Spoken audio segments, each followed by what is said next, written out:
Hi, today I'm going to show you how you can grow some fresh and delicious microgreens using just a couple of things from around the house. Microgreens are a great way to add a little extra nutrition to any meal, and they aren't complicated to grow. It doesn't matter if you've killed every single plant in your house, and every time somebody brings you flowers you can't keep them alive. Doesn't matter. If you've killed everything, these are for you. Give microgreens a shot because they're easy to grow. They add extra nutritional value to any meal you have, and then they also add extra flavor.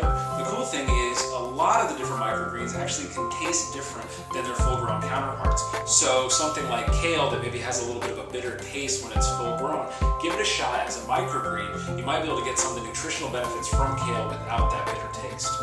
So let's jump in and I'll show you how you can grow some microgreens of your own.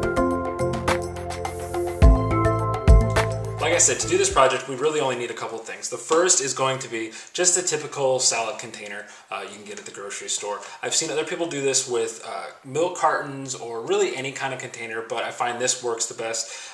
You can usually find them at most grocery stores. They're rigid and they obviously will hold enough water for the project. And because they're naturally waterproof, it's perfect. Next, you're going to need a couple pieces of paper towel and then an X-Acto knife.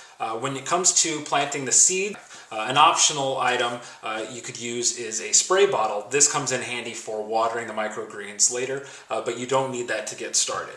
So step one is going to be to, empty our salad container. Now, one thing you can do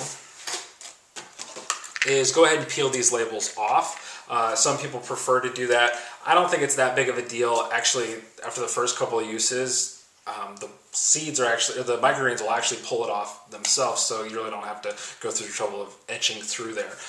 So the first thing we're going to do is we're going to cut 2 slits along the longest lengths of our top.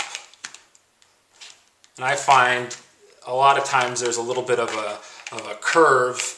I'm not sure if the camera can pick that up. There's a little bit of a curve there, so I usually cut along that.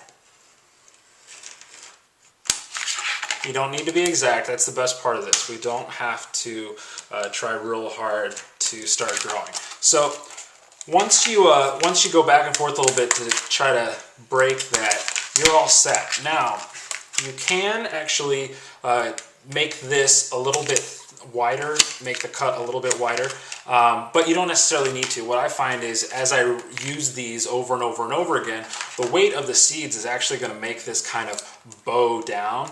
And so if you cut it too wide at the beginning, by the second or third grow, you're not going to be able to use this. It's going to sag too much. So I'm going to go ahead and continue just to make sure I'm through there. And as you can see, I'm really not caring a whole lot about how exact I am, how straight it is.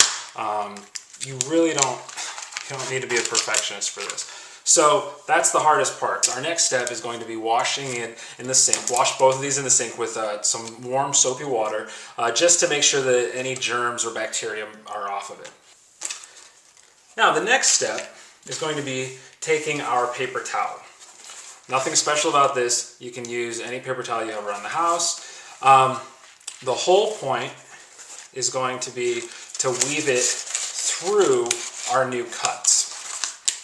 So you might need to fold the paper towel, or you can cut it a little bit. I fold it just so it's a little bit thicker and it'll hold up a little bit longer. So we'll fold that real quick so we can weave that through the top of our new planter.